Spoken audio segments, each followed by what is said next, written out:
Chapter 5. I am more than my failure. For one terrible moment, he did not know which nightmare had swallowed him. The orb pulsed beneath his ribs, frantic and hungry. Something writhed behind his eye. The air stank of brine, blood, and wet stone.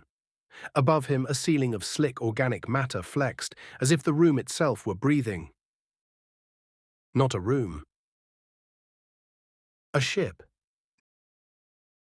No, something like a ship, something alive enough to resent the comparison. He tried to sit up. Pain answered from everywhere. His chest, his skull, his spine, his hands still clenched as if they had been reaching for the tower, for Tara, for the note she had left on the table. I will return. Tara, he rasped. No answer came, only a distant shriek, an explosion somewhere through the walls, and the wet, nauseating sound of something moving where nothing with bones should fit. Gale pushed himself upright, one hand pressed over the orb. His mind staggered through panic toward assessment. He was alive. Unclear whether that was good news. He was no longer in Waterdeep. Very bad news. He had been abducted by mind flayers. Catastrophic news. Something had been implanted behind his eye. He remembered it in flashes. A tadpole's blind-seeking mouth. His stomach lurched. "Oh," he whispered. "No, absolutely not." The ship bucked. Gale slammed shoulder first into the wall, which yielded slightly beneath him. Ghastly, he muttered, because terror, when denied sufficient room, often escaped him as commentary. Aesthetic cohesion, yes. Hospitality, no. The orb ticked. The tadpole squirmed. For a moment both hungers seemed to notice one another. Gale froze. Oh, that is worse. Somewhere outside the pod chamber, voices shouted. Steel rang, magic cracked through the air, the ship lurched again, and this time a tear opened in the far wall, spilling red hellish light across the chamber. Gale did not understand the battle. He did not understand the ship. He did not understand why the floor had begun to tilt toward a burning sky. But he understood imminent death. That, by now, was an old acquaintance. He ran. He remembered the crash in pieces. Fire. Falling. Tentacles tearing through cloud. A dragon's shadow. The sudden terrible blue of open sky. For a moment, as the nautiloid split apart and gravity took him, Gale thought perhaps this was the end after all. Not a grand sacrifice, not Mystra's command, not redemption, not punishment. Just a wizard falling out of a nightmare with a stolen hunger in his chest and a second parasite in his skull. He wondered absurdly whether Tara would be angry with him for dying untidily. Then magic caught. Not enough. Never enough. He reached toward the weave by instinct, but the orb twisted, the tadpole shrieked, and the world folded wrong. The last thing he saw was a tear of violet-black light opening beneath him. Then he was trapped between places. The portal was not comfortable. Gale had always considered that an unfair expectation of portals, but this one was rude even by generous standards. He hung in a shrieking seam of unstable magic. Half swallowed by the stone, one arm thrust into the world, the rest of him caught in a place that contained too much pressure and not enough up. The orb did not like it. The tadpole did not like it. Gale did not like it either, but he was the only one attempting diplomacy. "Hello?" he called with as much dignity as could be managed by a man wedged inside malfunctioning translocation magic. A hand, assistance, a passing act of mercy. Any of the above would be most welcome. Footsteps approached. He felt a presence before he saw her, a flicker of wild magic, alive and restless, like sparks trapped in a bottle and debating whether glass was a personal insult. A woman leaned into view. She had sharp eyes, a practical expression, and the look of someone who had survived the last several hours by making decisions faster than fear could object. Gale smiled, not because he felt charming, because if he did not perform charm, he suspected he might start screaming again. "Ah," he said. "Hello, Gale of Waterdeep, currently experiencing what I would describe as a minor transportation complication." The woman looked at his trapped arm, then at the unstable portal. Minor? Comparatively. To what? My morning. She stared at him, then despite everything she laughed once. It was not much, barely more than a breath. But it was human, mortal, real. Gale felt something in him ache toward it. I'm Vesta, she said. A pleasure, Vesta. I would bow, but as you can see, I am presently architecture. She took his hand. Hold on. I was rather hoping that would be your role in this arrangement. Just don't explode. An increasingly difficult request, but I shall endeavor. Her grip tightened, wild magic crackled over her fingers, and the portal bucked around him. Gale felt the orb flare in alarm. For one sickening second, he thought the magic might tear him open. Then Vesta pulled. The world snapped. Gale tumbled onto the dirt with all the grace of a sack of spellbooks. He lay on his back, staring up at the sky. The sky stared back, offensively normal. Vesta stood over him. You alive? Gale drew one careful breath, then another. Regrettably complicated question. Can you stand? Also complicated, but less philosophically. She offered him a hand again. He looked at it. An ordinary hand. Mortal. Dirt under the nails, warm from exertion, not divine.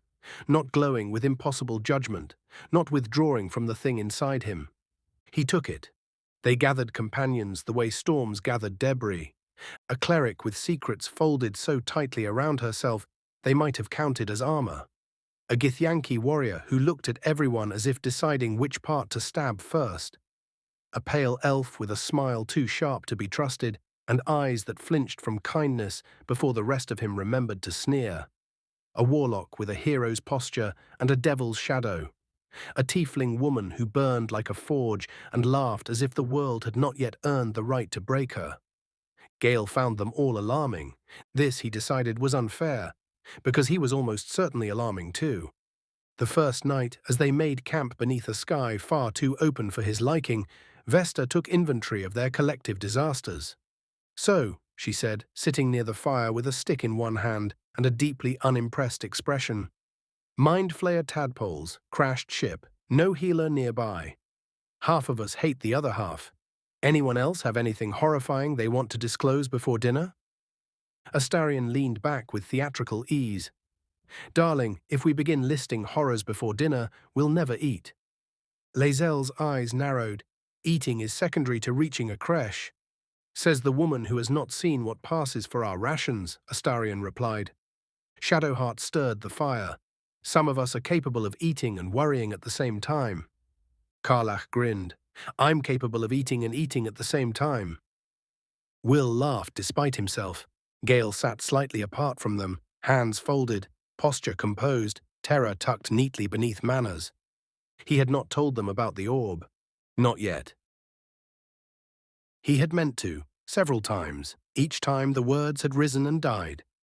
Hello, new companions.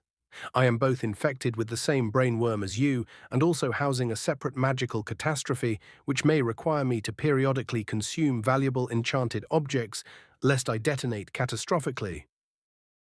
No. Too much before stew. Vesta looked at him. And you, Gale of Waterdeep? He smiled. Ah, well, I have a cat. Karlach brightened. You have a cat. Tressim, technically. Lae'zel looked unimpressed. Is this relevant? She would argue she is always relevant. Astarion tilted his head. A winged cat. How terribly wizard of you. She is not my cat, Gale said automatically. She is Tara. She is her own, and I suspect she would take offense at being reduced to a charming accessory. She sounds wonderful, Will said. She is unbearable, Gale replied. The fire cracked softly. His smile faltered. She is probably very worried. The words came out smaller than he intended. For a moment, no one mocked him. That was somehow worse. Vesta's expression softened, but not too much. He appreciated that. Excessive pity made him feel flammable. We'll keep an eye out for her, she said. Gale looked at her. You don't know what she looks like. Winged cat, unbearable. Probably judging us. I think we'll know. Karlak pointed at Vesta. Yeah, I can spot judgment at 50 paces. Astarion arched one brow. Given your volume, my dear, judgment can likely spot us first. Karlak laughed. Gale felt the sound settle somewhere near the ache in his chest. Not healing. Not yet. But something. He learned to joke about the hunger, not immediately. The first time the orb stirred in camp, he nearly doubled over behind his tent and bit his sleeve to keep from crying out. It had been 2 days since the amber ring he never ate, 1 day since the nautiloid, and too many hours since any magic had passed into him. His body knew the schedule, even if the world had destroyed it. Vesta found him kneeling in the grass. Of course she did. Adventurers, Gale was learning, had an infuriating talent for appearing exactly when privacy was most desperately needed. Gale? I'm fine. You're on the ground. Many fine people have been on the ground. You're clutching your chest. I contain multitudes. You look like you're about to pass out. Then I shall strive to do so, with elegance. She crouched beside him. The performance cracked. Not fully. Gale had spent years perfecting the art of smiling over terror. But Vesta was too close, and the orb was hungry, and he had been yanked out of his tower before Tara returned, and he had no artifacts, no charts, no locked room, no system, no way to keep the others safe. I need to tell you something, he said. Vesta went very still, so he told her. Not all of it. Not Mystra's realm, not the kisses, not the begging, not the way he had mistaken every wound for proof of love. Not yet. But he told her about the orb, a dangerous magic lodged in his chest, a hunger that required enchanted artifacts, a threat if left unfed, a catastrophe perhaps, should he fail. He expected her to step back. People stepped back from dangerous things. That was sensible. Instead, Vesta sat down in the grass beside him. Okay, she said. Gale blinked. Okay? Not okay good. Okay as in, I heard you. This is not generally an okay situation. No, it's a terrible situation. Thank you for clarifying. How often do you need to feed it? The question was practical, not horrified. Not reverent. Not disgusted. Practical.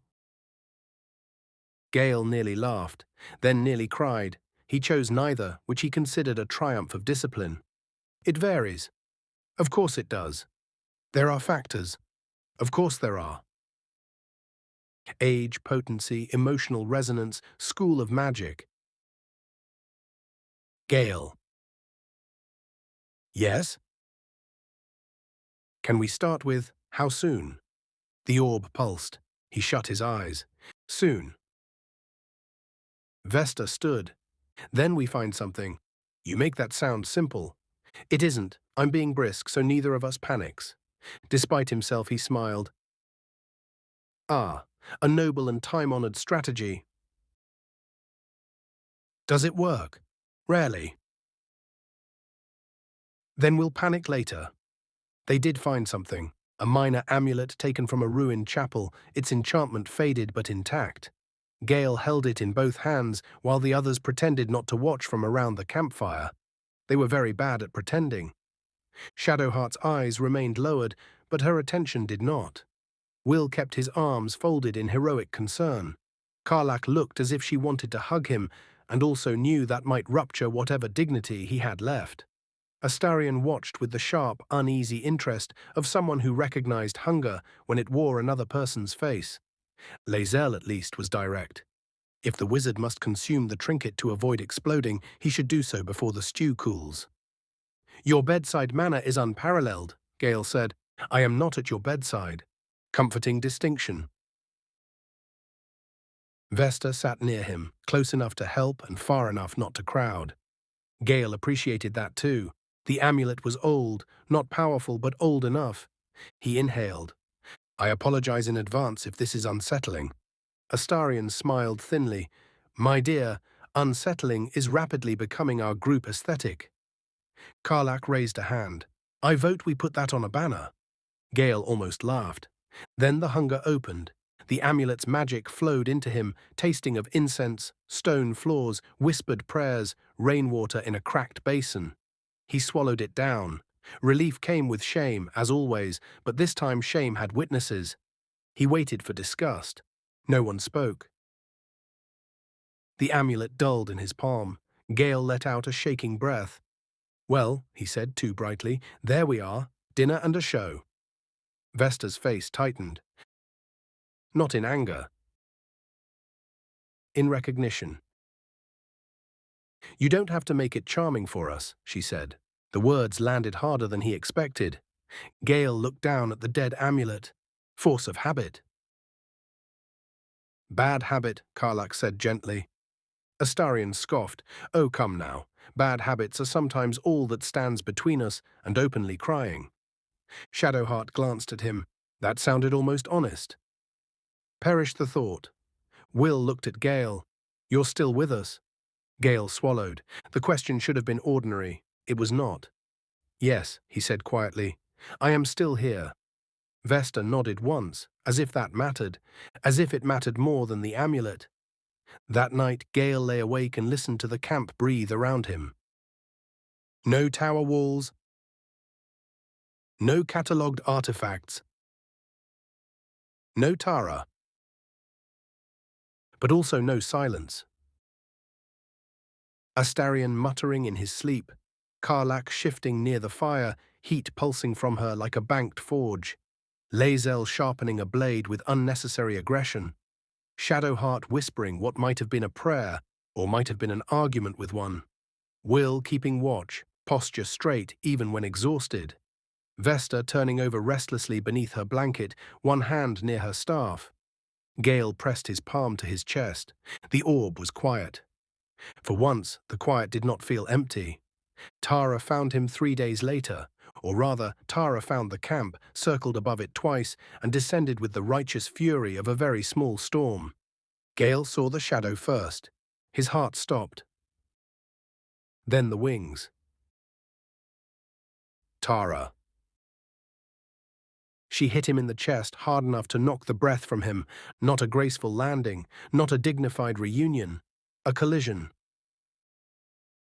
Oof, Tara. You absolute disaster. Her claws dug into his robe, her wings beat once against his shoulder, her face pressed into his collar. Gale froze. Then his arms closed around her. For a moment he could not speak. Tara trembled, only slightly. Only because he knew her well enough to feel it. You were gone, she said. I know. The tower was empty. I know.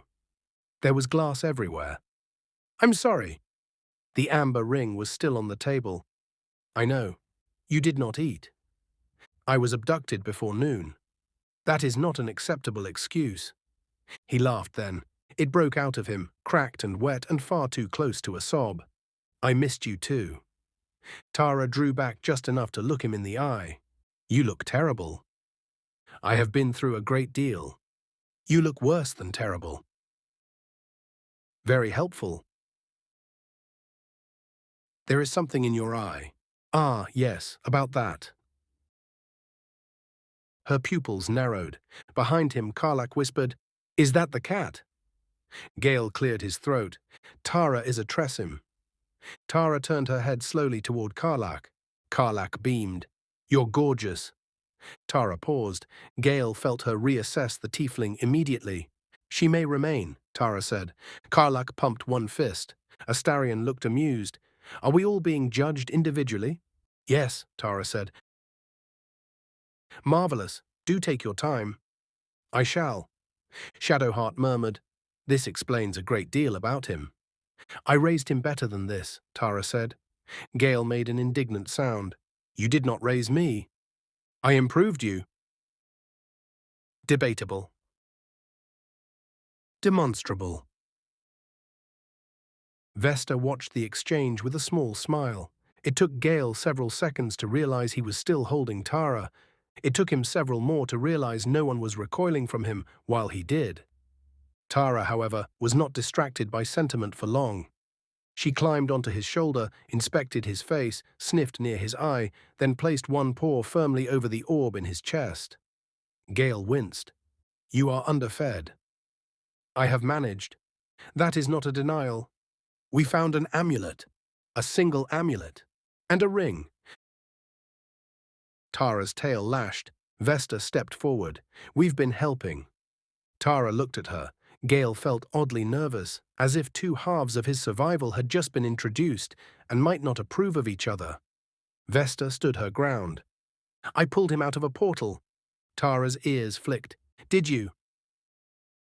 "Yes." "Was he polite?" "Mostly." "Then he was terrified." Vesta glanced at Gale. Gale sighed. "I dislike how quickly everyone learns to read me." "That is because you annotate yourself aloud," Tara said. Vesta laughed. Tara studied her a moment longer, then inclined her head. "Thank you." Vesta's smile softened. "You're welcome." Gale looked away. The kindness of it was almost unbearable. Elminster arrived in the middle of a road dusted gold by late afternoon. Gale saw him before the others did, not because of sight, because the weave went still, not silent exactly. The world never went silent to Gale, but it drew itself into a posture of attention, as if an old name had been spoken in a room full of ghosts. Gale stopped walking. Tara, who had been circling overhead, dropped at once toward a nearby branch. Vesta noticed. "What is it?" Gale swallowed.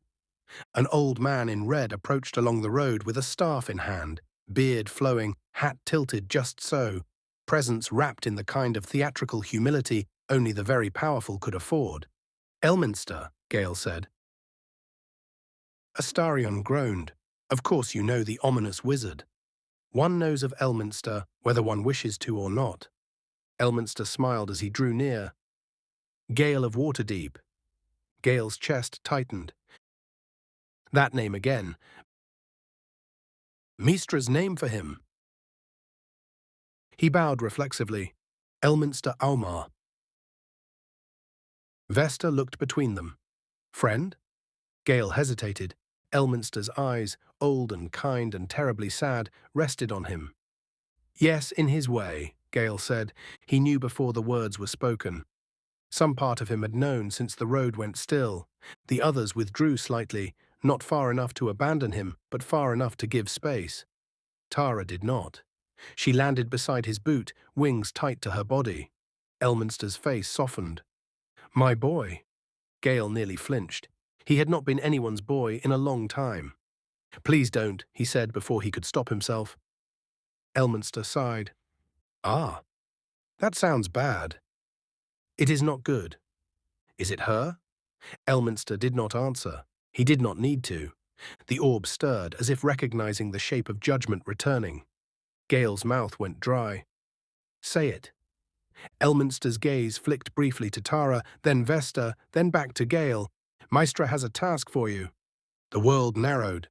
There it was. A door opening after all these years. His first feeling was not fear. That was what would shame him later. His first feeling was relief. A task meant she had not forgotten him. A task meant he was still of use. A task meant his failure had not been the final word. His knees nearly weakened beneath the force of it. Tara's claws dug into the dirt. "What task?" she asked coldly.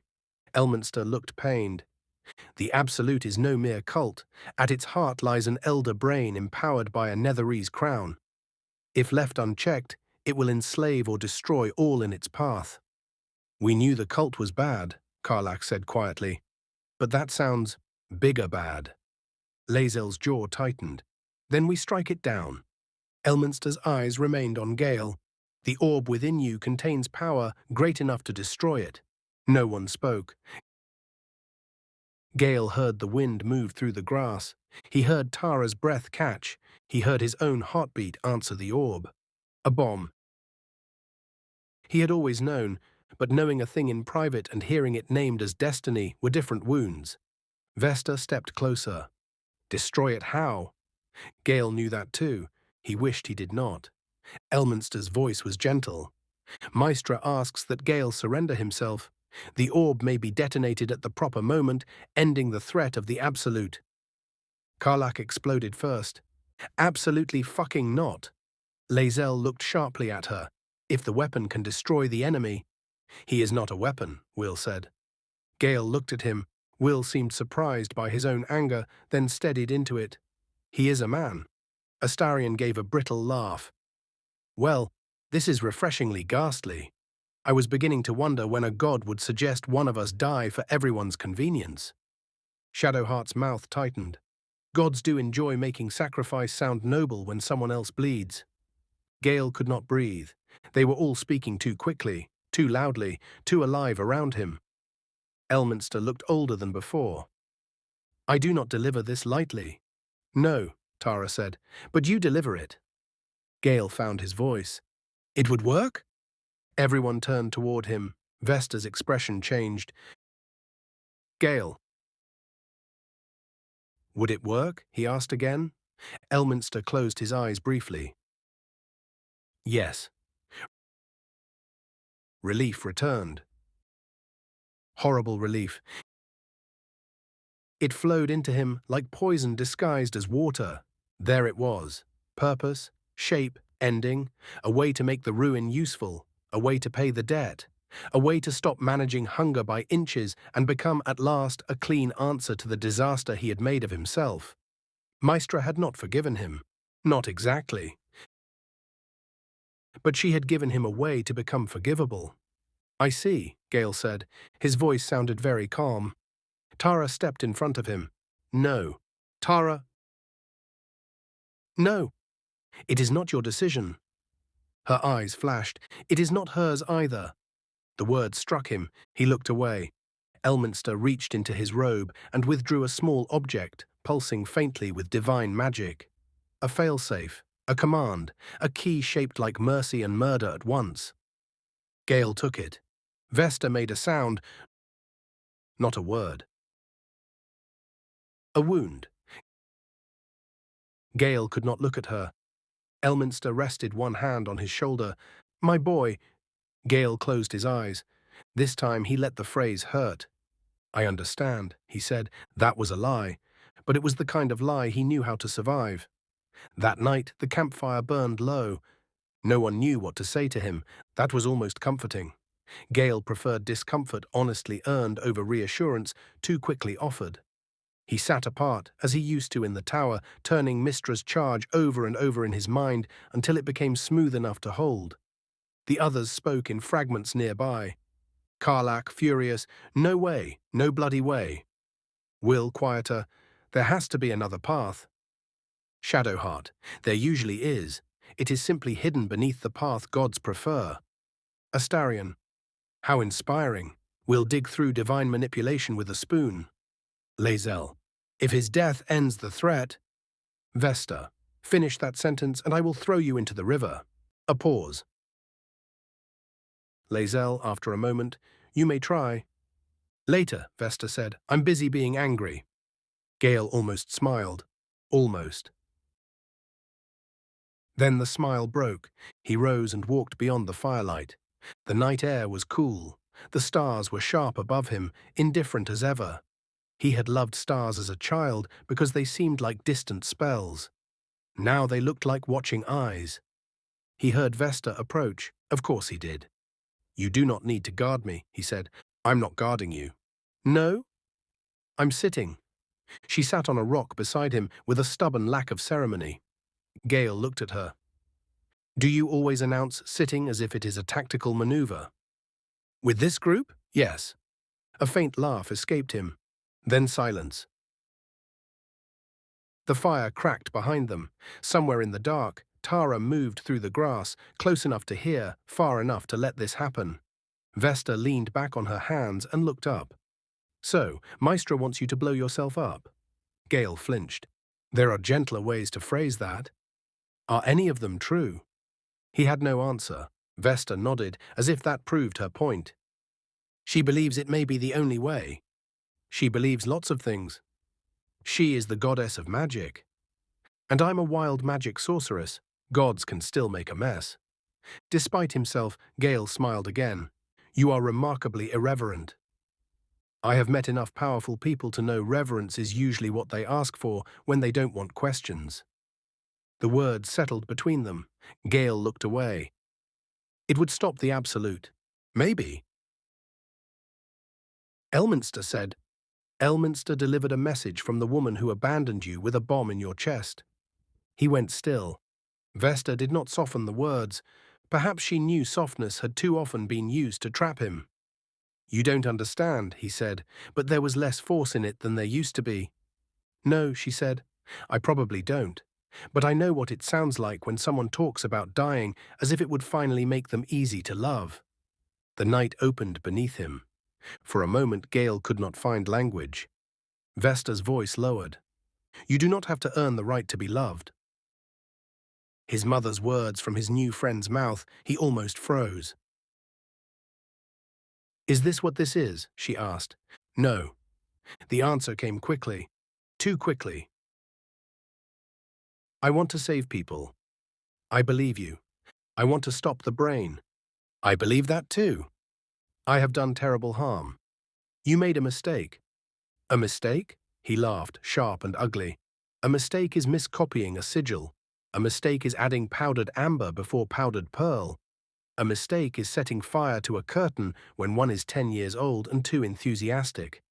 I took a forbidden magic into my own body because I thought myself clever enough, special enough, worthy enough. Loved enough? The words cut through him. He looked at her. Vesta did not look triumphant. She looked sad. That was worse. Gale turned away. I thought if I brought it to her, she would see that I understood, that I could be trusted, that I could stand beside her without being kept behind every locked door like a child pressing his face to glass. And when it went wrong, she left. I know. No, he said, voice breaking. You don't. She looked at me and saw what was inside me, and she stepped back. She told me to manage it, to feed it, to contain it. And now, after all these years, she finally sends word, and the word is, die usefully. There. The truth stood between them, naked and terrible. Gale covered his face with one hand. I'm sorry. For what? For saying it like that. Sounds like it needed saying. It is ungrateful. Vesta stared. Gale. He lowered his hand. That is the saddest thing you've said tonight. His throat tightened. The stars blurred. I loved the weave, he whispered. Not power, not only power. I know what it sounds like. I know how people tell this story. Ambitious wizard reaches too far, gets punished. But I loved it like mercy. Like language. Like if I could understand enough, then perhaps the world would stop feeling so far away. Vesta did not interrupt. He continued because if he stopped, he suspected he would never speak again. And then she came, and it was as if the thing I loved had loved me back. That is the part I cannot untangle. Even now, even after everything, some part of me still wants to believe that if I do this, if I die well, if I make the right sacrifice at the right moment, then I will finally become the man she thought I could be. Vesta's voice was soft. And what if you're already a man worth saving? He shut his eyes. That is a dangerous kindness. No, it's just kindness. I do not know what to do with it. Then sit with it. I am very poor at sitting with things. I noticed. He laughed once, then broke. Not dramatically, not beautifully, no grand collapse. His shoulders simply folded inward, and the breath left him as if he had been holding it for years. I'm tired, he said. I know. I'm tired of pretending I am at peace with this. Then stop. I am frightened. I know. I do not want to die. Vesta's eyes shone in the starlight. Then don't. The simplicity of it was unbearable. Gale looked at her. I may not have a choice. You do. And if that moment comes, let it be yours, not Mystra's. Not shame. Not because you think dying is the only way to pay for being alive. His hand moved to his chest. The orb ticked beneath his palm. If I am a bomb, he said slowly, I should choose where I stand. Yes. And why? Yes. And for whom? Vesta's expression softened. For yourself too, Gale. He looked away. That was harder. Tara emerged from the shadows then, silent as only she could be when she wished to ruin the illusion of privacy. For once, listen to the sorceress, she said. Gale startled. How long have you been there? Long enough to be correct. Vesta glanced at her. I like her. She grows on one, Gale said weakly. Like wisdom, Tara said. Like mold, Astarion called from the campfire, because apparently no one in this group understood privacy. Tara turned her head. I have judged you and found you decorative but irritating. Astarion placed a hand over his heart. At last, someone sees me. Karlach laughed so loudly an owl fled the tree above them. Gale looked back at the camp, at the ridiculous, dangerous, impossible collection of people who had somehow become a circle around the fire. Not worshippers, not students, not judges. Companions, friends. The words felt fragile. He did not trust it yet. But he wanted to. Vesta stood and offered him her hand. Come back to the fire. Gale stared at her hand. He thought of Mystra's hand extended in blue-white light. He thought of taking it and calling that surrender love. Vesta's hand was dirty, mortal, warm, waiting without demand. He took it. He did not decide that night never to use the orb. He was not healed by one conversation beneath the stars. Life was rarely so polite, and trauma almost never so efficient. There were days after Elminster left, when the command felt holy. There were battles where the Absolute's shadow loomed so large that Gale's hand drifted toward Mystra's charge before he remembered Vesta's voice. For yourself, too. There were nights when the orb hurt, and the tadpole stirred, and the world seemed to consist entirely of threats wearing different faces. But the companions kept interrupting his despair. Karlach dragged him into campfire arguments about whether soup could be considered a beverage. Will asked his opinion on spellwork and listened as if Gale's mind was useful for more than its ability to detonate. Shadowheart sat beside him in silence sometimes and somehow made that feel less like being alone. Lae'zel, in her own way, paid him a compliment by telling him his death should be tactically postponed until absolutely necessary.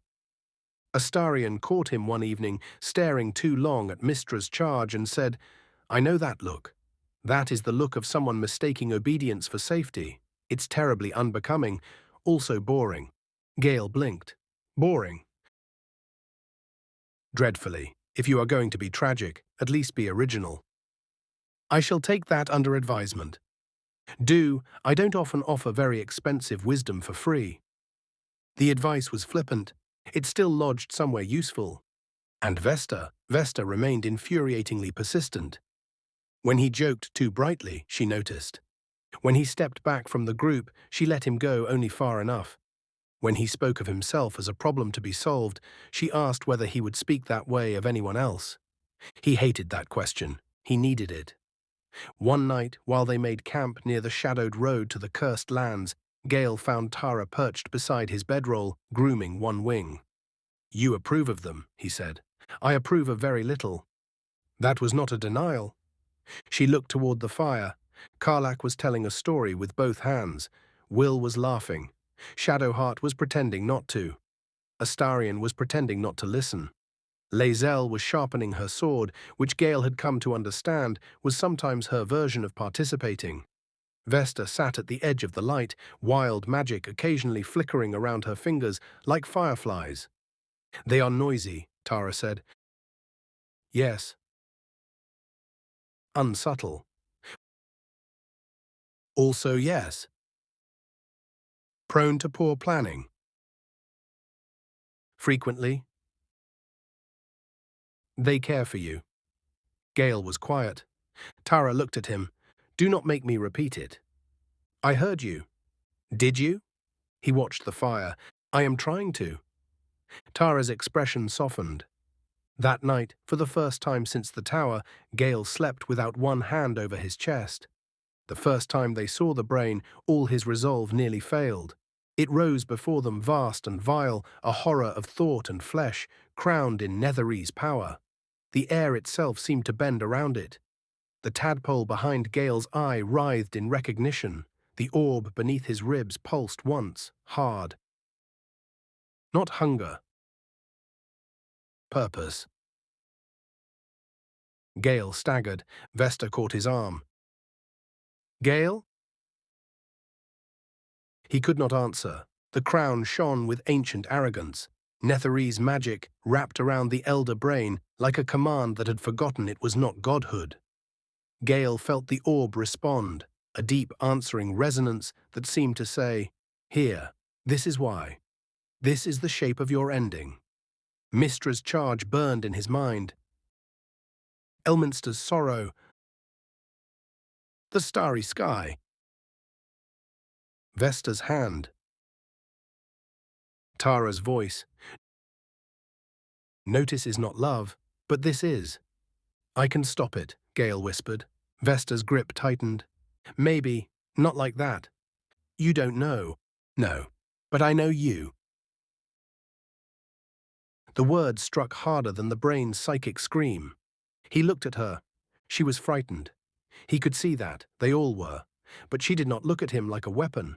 She looked at him like a friend standing too close to a ledge. Gale, she said, stay with us.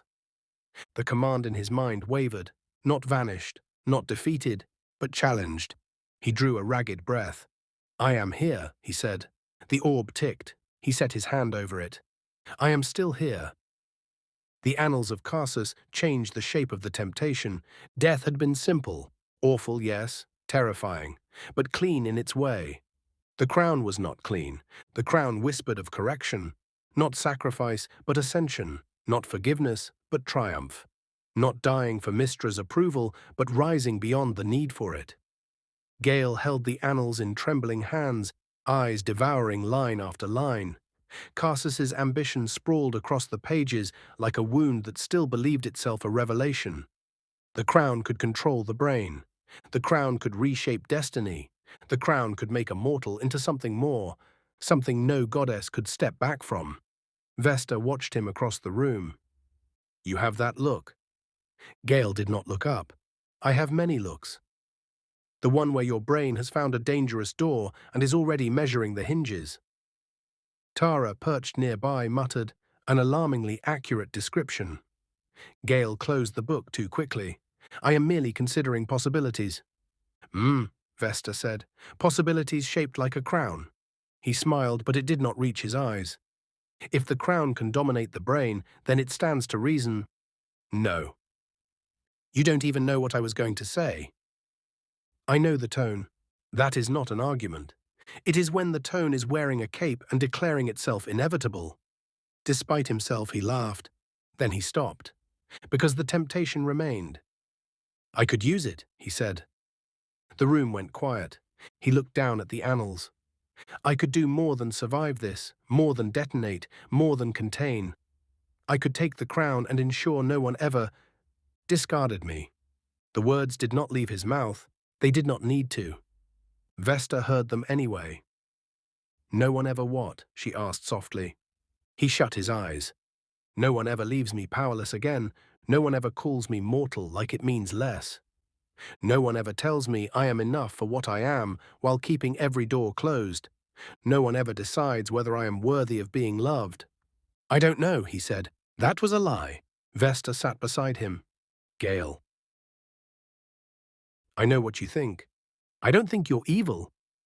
His eyes opened. She held his gaze. I think you're hurt. I think you're angry.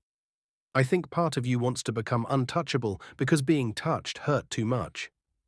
He looked away sharply. Tara's ears lowered. The annals sat between them like a third hunger.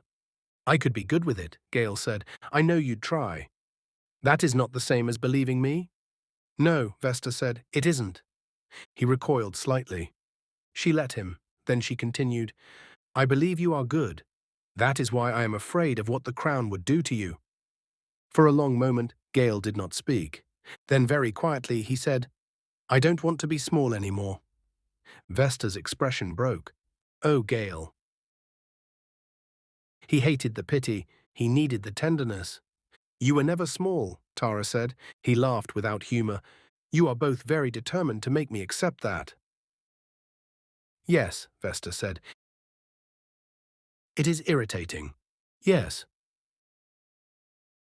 He looked down at his hands, the hands that had reached for the book, the hands that had fed the orb, the hands that had taken Vesta's when she pulled him from the portal, the hands that still, despite everything, could heal, cast, cook, write, hold Tara gently when she slept.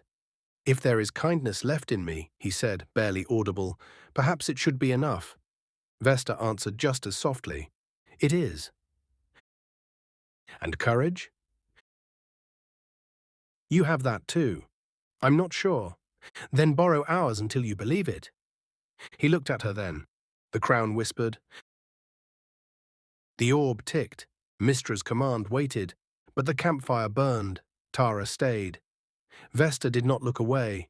For the first time, Gale wondered whether becoming more might be less brave than remaining human. When he met Mystra again, he did not kneel. That was the first thing he noticed. Not because he had decided dramatically against it, not because anger held him upright. Anger would have been easier. He simply found that his knees did not bend. Mystra's presence filled the sacred space around them, radiant and terrible and familiar enough to hurt. For a moment, he was 18 again, 19, on his knees, begging, waiting for the word that would make him worthy. Then he felt the tadpole behind his eye, the orb in his chest, the memory of Tara's forehead against his wrist, Vesta's hand pulling him from the portal, Karlak's outrage, Will's certainty, Shadowheart's disdain for divine sacrifice,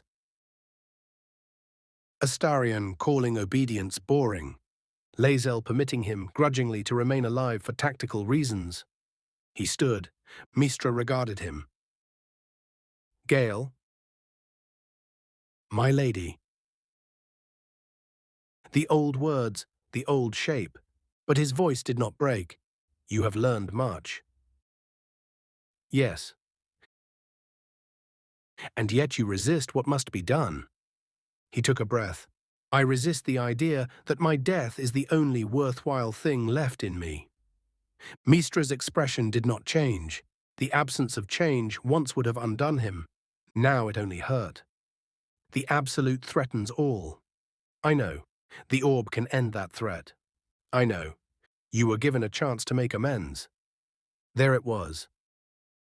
The hook. Forgiveness dressed as annihilation. He felt it catch in him. For a moment all the old shame surged up. The book, the scream, her stepping back, the years of hunger, the objects consumed, the letters unanswered. Every failure begged for punishment, every wound recognized the shape of the knife. Then he thought of the amulet in his palm at camp, dulled and dead. Dinner and a show. "You don't have to make it charming for us," he breathed. "I will make amends by living long enough to help stop it," he said. Mystra's eyes sharpened. "That may not be enough." "Perhaps not." "You would risk the world." "No." His voice steadied. "I would risk believing there is another answer." Silence. Gale had once thought silence from Mystra was a test. Now he let it be silence. "I loved you," he said. The words surprised him. Mystra's face softened. "I know." This time he did not let the phrase open him. "I know you know," he said. "That was never the problem." Something moved behind her eyes, not anger, not regret, something too divine and distant for either. "You came to me with hunger," she said. "Yes." "And ambition." "Yes." "And love?" "Yes." All three can destroy a man. They did not have to. That was you who chose to take them. The words hung between them. For the first time, Mystra looked away.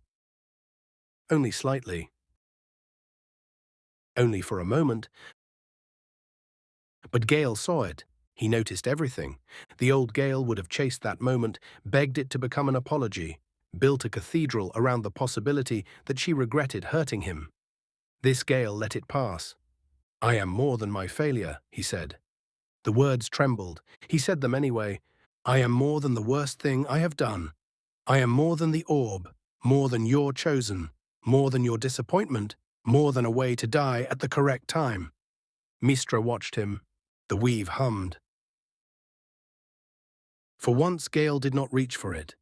"If the moment comes," he said, "if there is truly no other way, then I will choose where I stand. I will choose what I give. Not because you command it, not because shame demands it, because it is mine to choose." Mystra's expression became unreadable. "So be it." He bowed his head. Not low, not kneeling. A farewell more than worship. Then he turned away. His hands shook afterward. Of course they did. But he had turned away. The crown still called. That was the part no one liked to say aloud. Choosing not to die did not make Gale immune to wanting power. Refusing Mystra's command did not heal the wound that had made the crown gleam so beautifully in his mind. He still imagined it sometimes, what he could do, what he could fix, what he could become.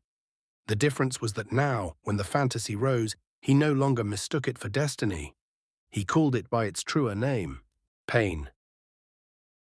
Near the end, Vesta found him alone with the annals again.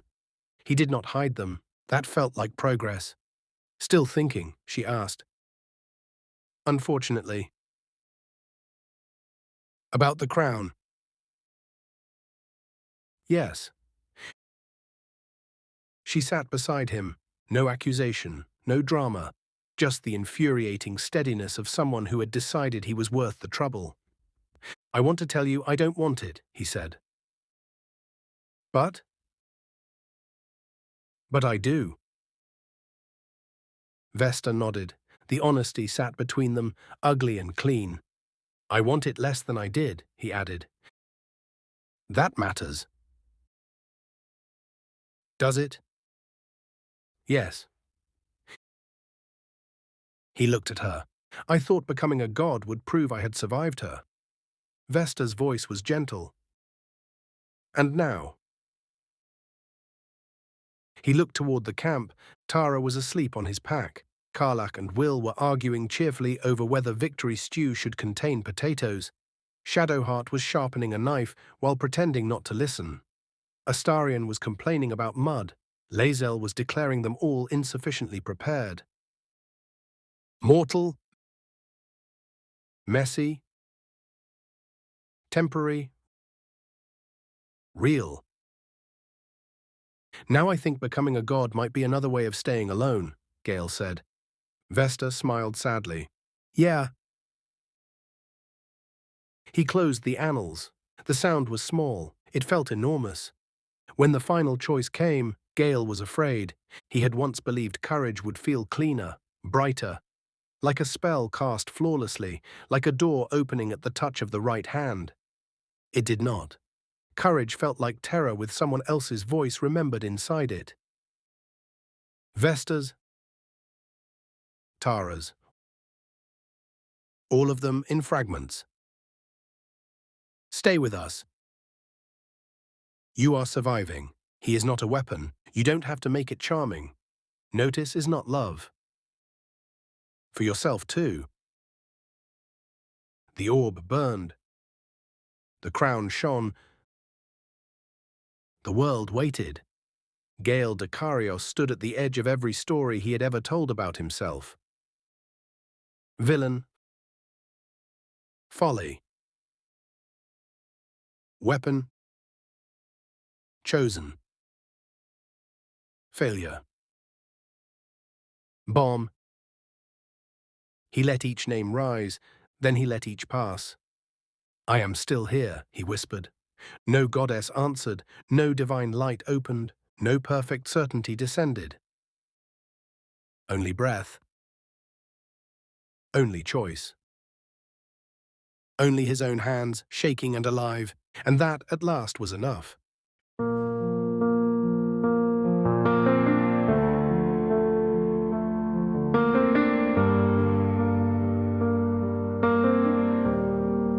Learn to joke about the hunger,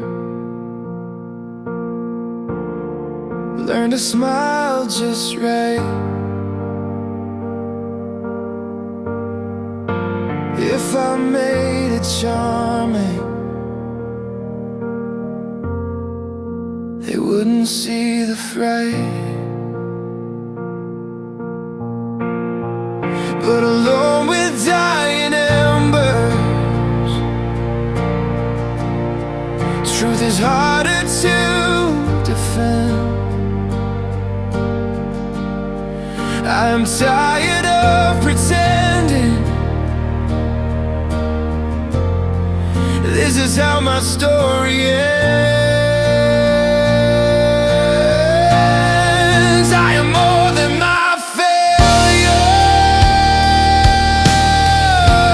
more than the worst thing I've done.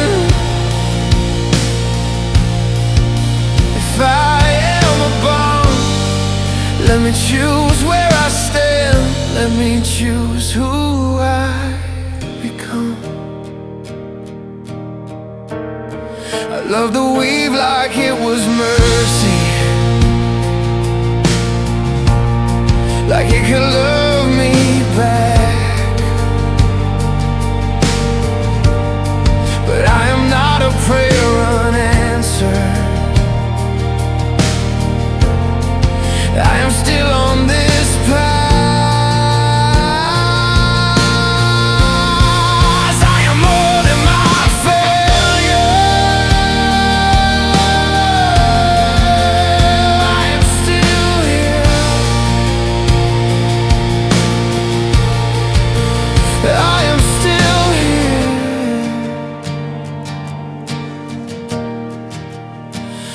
If there is kindness left in me, let it be enough.